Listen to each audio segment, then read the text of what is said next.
Elizabeth Montgomery's daughter just surprised everyone of Hollywood by breaking 3 decades of silence. Why mother betrayed everyone. Her husband, father, and even the world worshipped angels. Magic could make people, she believed, forget the truth. Words fell like curses because Elizabeth was not only Samantha the witch from Bewitched, but also an icon of beauty, grace, and the smile that once enchanted America. Behind the beauty was a cracked life and a daughter rejected by mom. Father, a traitorous wife, and a woman who believed in magic modify fate.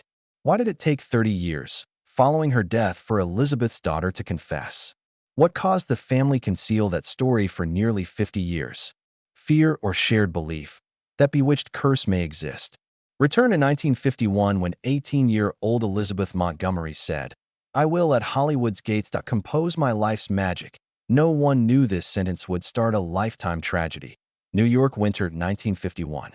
The wind blew through the long streets, and in a red brick East 60th Street residence, eager-year-old Elizabeth Montgomery faced her life-changing decision. She had recently signed up for the American Academy of Dramatic Arts. Her alma mater. Father, the famed actor Robert Montgomery, had pledged his daughter would never enter Hollywood's golden age. Star Robert, sophisticated, confident, and arrogant, his every word became law.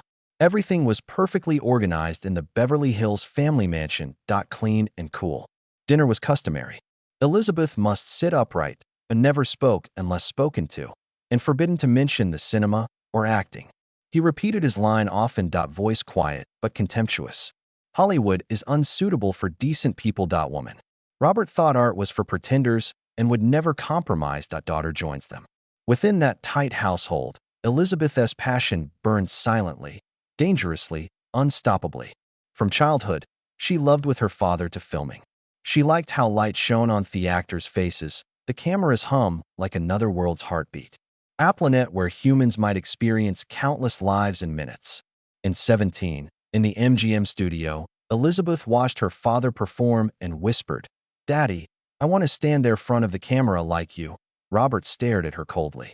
He said abruptly, "I raised a woman, not an actress." Lady. Those words sliced deep. Elizabeth remained silent, but hard. She vowed to make a chance for herself if her father wouldn't. She applied surreptitiously a few months later, leaving no one to know. A brief note on her father's desk.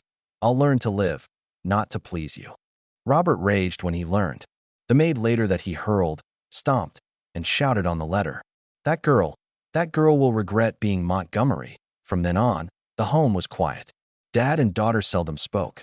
The dinner silverware hitting china was audible due to heavy air. Ironically, Robert himself who unwittingly introduced Elizabeth to acting. Robert Montgomery presence featured her when it premiered. A little role, a reconciliation attempt. Robert was enraged when Elizabeth Montgomery appeared on TV on broadcast day. He lit smoking, narrowing his eyes, and ordering that name removed from my presentation. "No, me name is used to gain fame." All the crew went silent. Elizabeth locked herself in her room, lit a candle, and wrote that night. Journal. "I'll change the world if my father won't let me be Montgomery. Remember it." She took her own route afterward. No room path, asked forgiveness. Left home, rented a little flat in Manhattan, worked nights, and studied acting days. Her every part, even the tiniest, was a silent protest against her father. At Beverly Hills events, Robert coldly told friends, "That girl is no daughter of mine." Years later, Elizabeth was a television celebrity. One of Robert's old acquaintances saw him seated alone in a pub, watching Bewitched on TV. The name Elizabeth Montgomery made him grin faintly and sigh, "She's good, but she'll never escape my shadow." No one knew if that smile was proud or bitter. Elizabeth no longer cared. She won.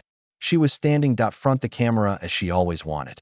Her emancipation cost her father's disdain and a wound she never recovered. Robert Montgomery's invisible magnetic field draws a compass. Elizabeth circled back toward him as she sought to flee a shadow. When she left home, her love life began to repeat that unpleasant, unavoidable cycle. New York, 1954. After 2 years of study and performance, Elizabeth fulfilled Robert's dream in Manhattan. She married Frederick Gallatin Keeman, a young, affluent businessman, the ideal gentleman, the Montgomery standards.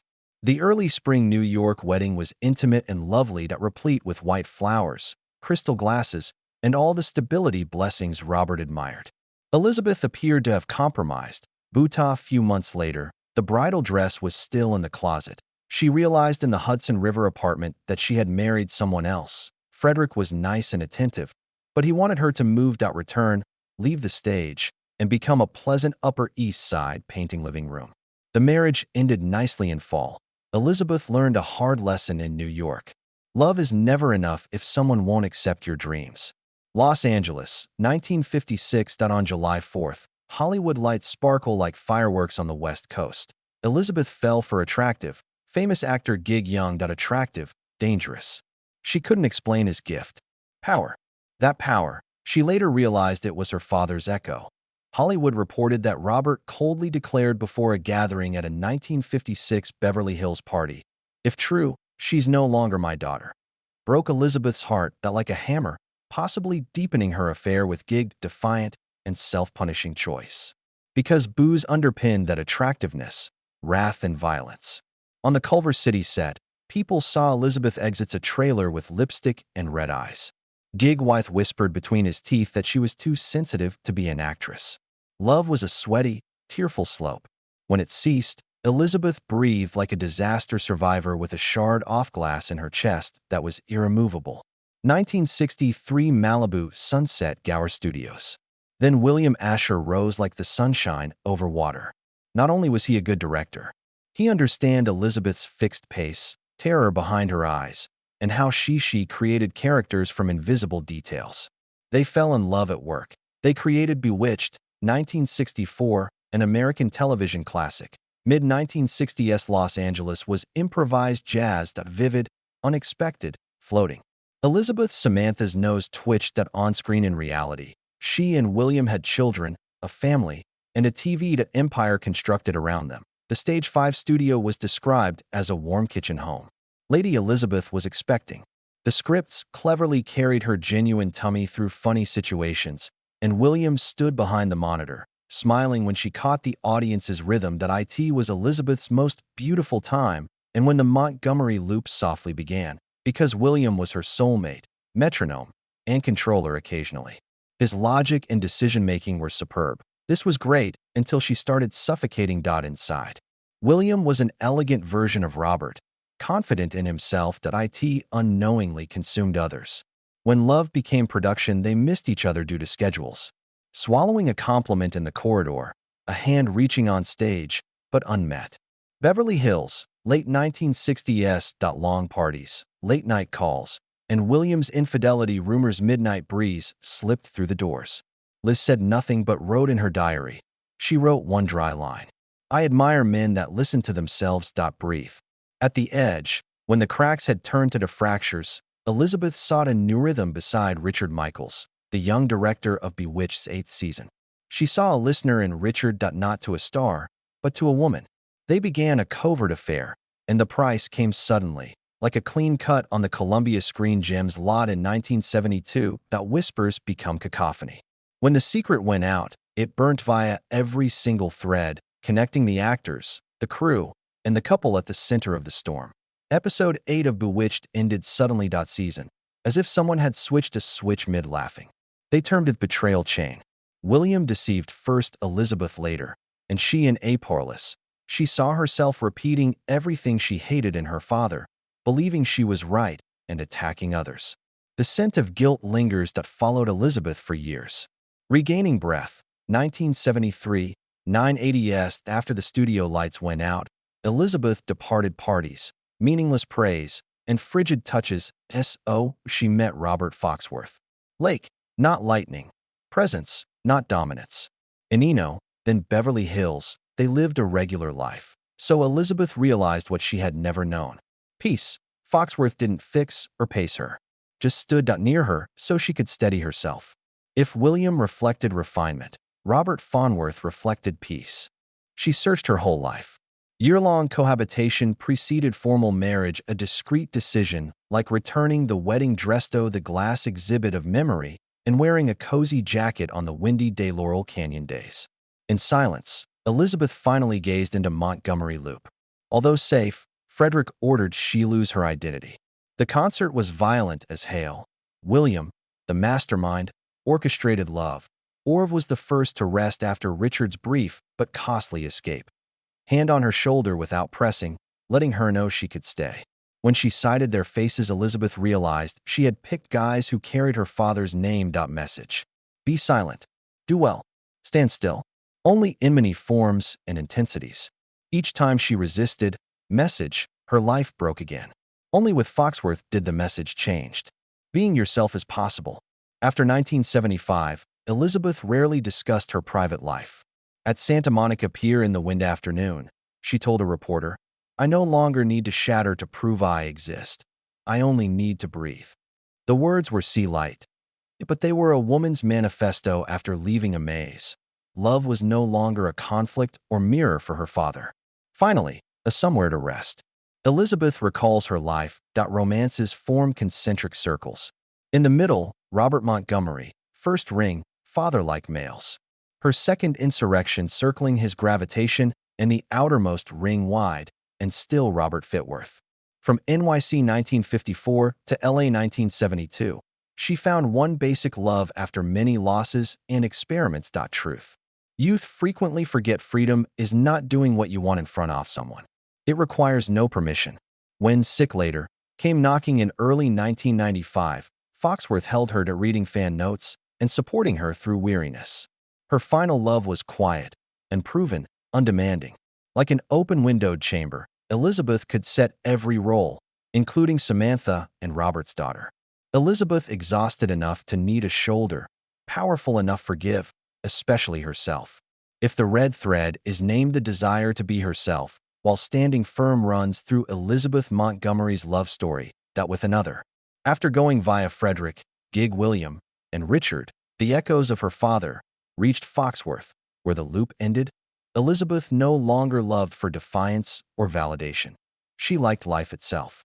For the first time, love didn't make her smaller. She grew gently, quietly, and strong enough to survive.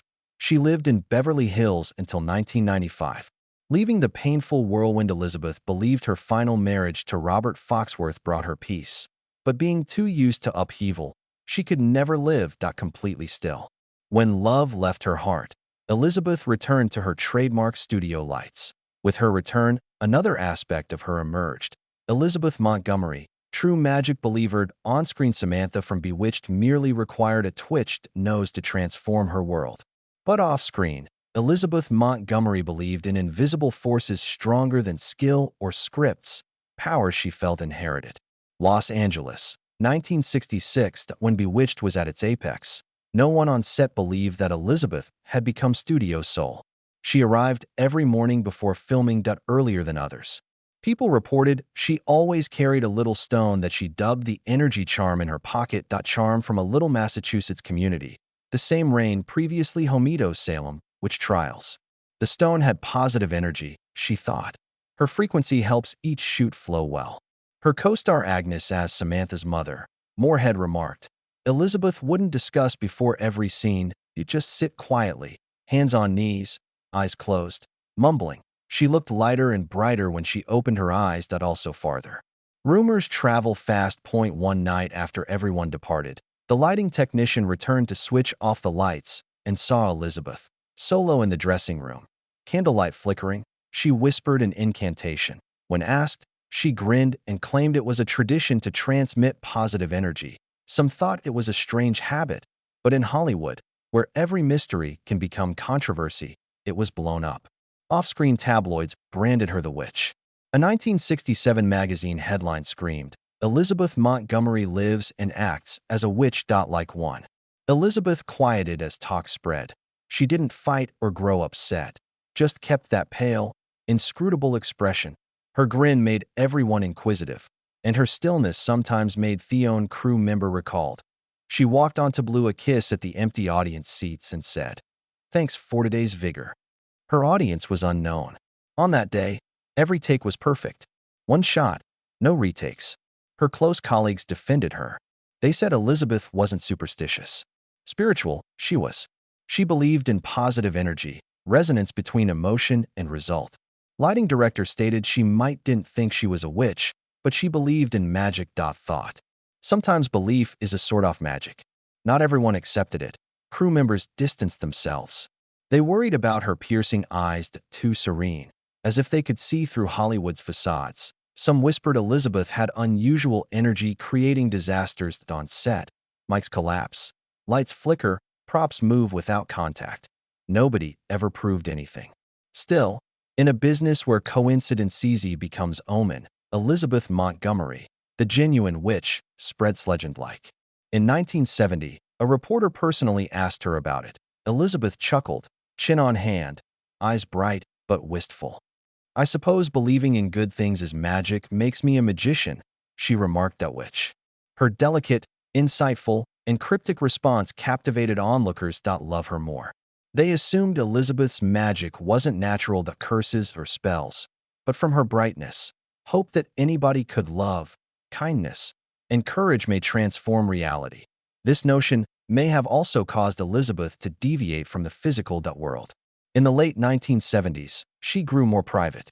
Friends stated she often sat alone by the window with candles and mellow jazz, writing odd journal entries. "I have great inner brightness," some allegedly addressing herself. Others thought she spoke to an unlied universe, sans her father's shadow and sadness. Regardless, Elizabeth Montgomery became Hollywood has never seen this. A wandless witch spell, but one who made others believe and dread and could never end loving her. Small candles and muttered whispers in the dark. Some believed Elizabeth Montgomery brought a peculiar energy to the set, but that excitement did more than smooth the cameras. She was admired and feared by everyone. Behind the glass, Samantha the Witch was no longer the loving wife of TV screens. She was the actual charmed queen. On screen, Samantha is sweet, mischievous, and always finds a solution. Cute nose twitch. Outside of film, Elizabeth Montgomery meticulous to the point of obsession. She was on Hollywood stage 5. First to come, last to depart. Every shot, light, she monitored the line. Elizabeth would notice problems. "Stop the action now," a crew member said. Nobody turned on the lights till she nodded. She never shouted in anger. Silence was scarier. Elizabeth was upset. Set grew heavy like thunder preparing to explode.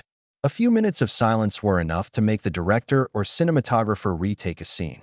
Many on the staff half-jokingly, half-seriously termed her the dominating witch, someone who could command everything with a glance. Samantha's relationship with Dick York, who played Darren's husband, best illustrates this. At first, they got along. Comfortable on set, joking and talking. However, as Bewitched gained popularity, due to Dick's health issues and increased workload, the atmosphere tension grew between them. Naturally strict, Elizabeth demanded each scene be perfect, whereas Dick, with a severe back condition from earlier accidents, typically required midway rests. Dick was filming a very special delivery in early 1968 that York collapsed mid-scene. All crew members panicked. Elizabeth was the first to run over, but she fell silent and stared at him before turning away. After that day, the air between them altered dramatically. Dick took a long leave, and they barely spoke in subsequent episodes. Off-screen, a crew member said she never looked him straight in the eye again. When the cameras stopped, they separated to opposite corners of the set like two magnets having the same pole. By 19, as Dick's illness worsened, the studio had to decide. Either end Bewitched or find a replacement.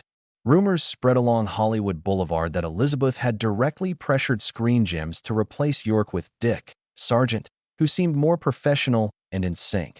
The studio complied, and Sargent appeared on screen in the 6th season. The decision surprised spectators. York's fans reacted angrily, sending protest letters to EEC accusing Elizabeth of driving a co-worker out of the game. She never publicly responded to the subject. When asked in a quick 1970 interview, Elizabeth added, "We kept going." Every kind of that imprecise answer deepened the divide. Others defended her, others criticized. One thing was undisputed afterward. Upheaval. Elizabeth ruled the set. From directors and cinematographers, all the supporting actors were wary of her. They knew she didn't raise her bites or barks. Unless Elizabeth was satisfied, the scene would end remade despite its perfection. People said, "Nobody challenges Elizabeth, not even the director." She once demanded all the lights be adjusted since she felt the energy wasn't clear today. Strangely, after the change, That scene was hail-sold as one of the season's most beautiful sequences. Former second unit director Michael Gordon said, She exuded power, but it made Elizabeth lonely. The crew went to a Melrose Avenue bar after each shoot, and she returned to her small Beverly house quietly from the studio. Hills with beautiful jazz and candlelight greeted her. After its 8th season, Bewitched ended in 1972. Elizabeth didn't have a season finale party or interview. She merely sent the studio a note. Thank you for the magic. It's time for Samantha to sleep. She left Hollywood and took on almost no important projects for many years. People still spoke about her as Ariel, who could make a crew submit with a glance, who could turn the stage into a universe of her own, and who also paid dearly for that power. When the lights went out, Elizabeth Montgomery stood alone in an empty room, quietly staring into the makeup mirror, the reflection of Samantha's face looking back. But in those eyes, no sparkle of magic remained. After Bewitched finished, Elizabeth Montgomery went away from the studio lights, and it seemed she might finally enjoy a calm life with her 4th husband, Robert IV. But Hollywood never forget that name. Every time television reran the old episodes of Bewitched, viewers saw Samantha's smile again, dazzling, weightless, eternal.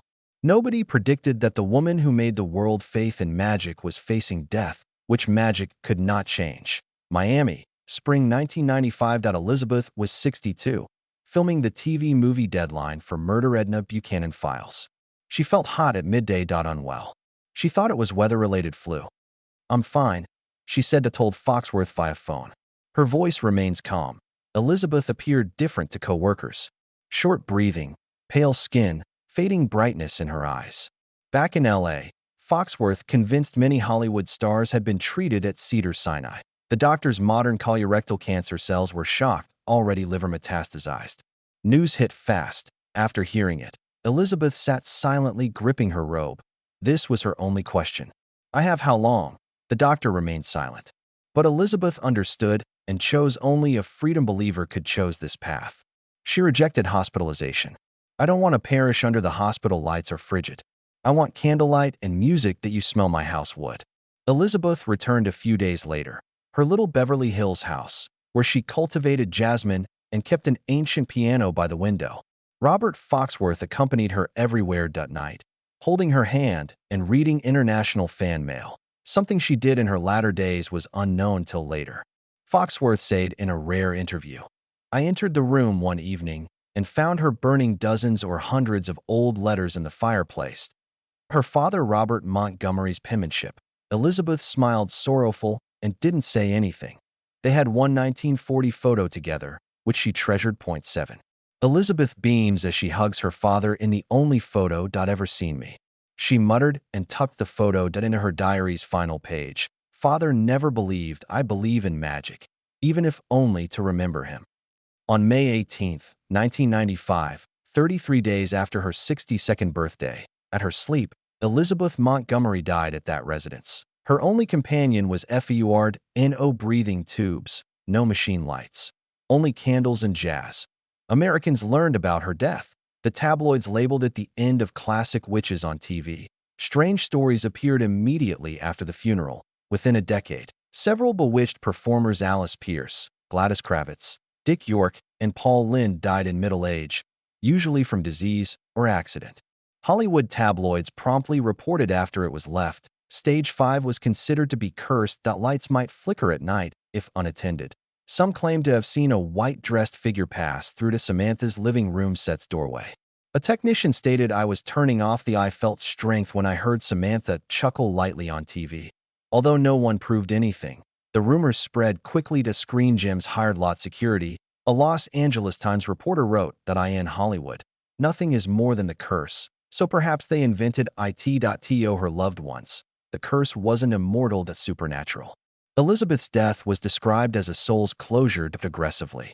She believed she could control everything until she recognized one force Samantha could not subdue: human's finitude.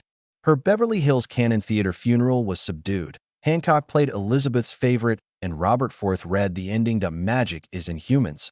According to her notebook, over 3 decades have passed, but kindness remains. Watching Bewitched, Samantha twitches every time. People remember Elizabeth Montgomery. who made the world believe in magic, then left us to prove every magic has a shadow. A sad Hollywood media line from her burial persists. Anyone who has entered the enchanted set has a piece. 30 years after Elizabeth Montgomery's death, but her daughter Rebecca Asher has just lately confirmed it. Hollywood mumbled for decades. My mother loved, believed, and betrayed, scared, but she wanted to be loved like a normal person. Though simple, one sentence answered everything. Behind the enchanted witch title, roles, rumors, and spotlight, Elizabeth Montgomery was just a woman looking for love, which she never felt that lifetime. Elizabeth Montgomery, known for her friendly smile and brilliant, the soul behind their eyes was contradictory. Her serene exterior hid a raging undercurrent. Kind but lonely, strong but frightened of binding. Friends claimed Elizabeth was usually the first to help kids that actors, offering opportunities, advice, and perhaps money. She also kept an unseen distance from everyone, avoiding sharing her private life. According to her close friend, playwright Susan Harris, she was magical from her eyes, not her nose.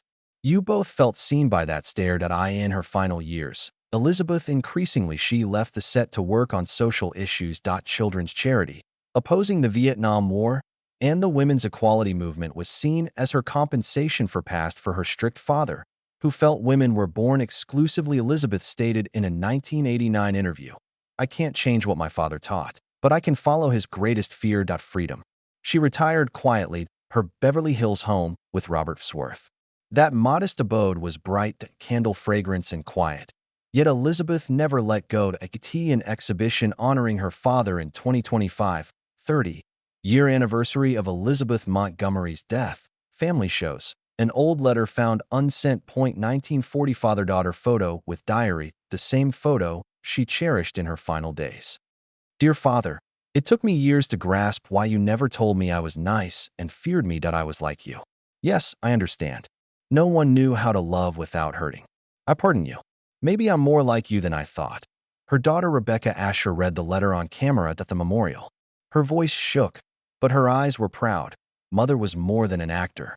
She taught me real, a twitching nose isn't magic.